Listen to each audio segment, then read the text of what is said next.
Comenzamos día con una meditación cortico y poderoso.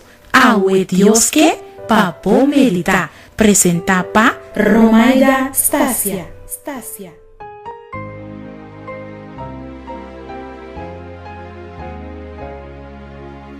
Um feliz manhã para aboiar com a graça de Deus. Vamos meditar com me awe de book de Salmo nan. Salmo 141, versículo 3. E a tabisa, põe guarda na minha boca, ó Senhor, tem guarda na porta de minha lep nan.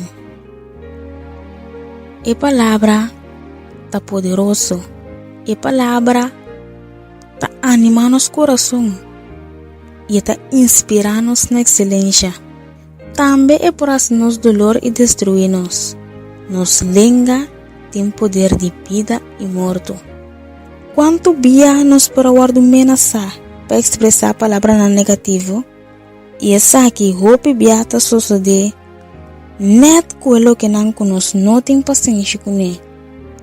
Tapesei, meditar com me awe, riba e versículo aqui e acompanhar-me de oração aqui.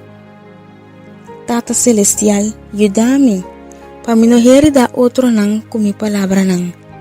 Em vez de papia palavra não daí, me que papia palavra não que te edificar e que te bendição para outro não.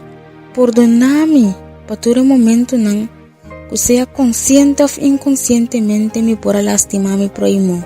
Senhor, ajuda-me para me dominar me lep não. E me sa que unicamente que boa dança lo me por derrotar me lenga. Danke Senhor e me te pedi por tudo isso aqui de nome de Cristo Jesus.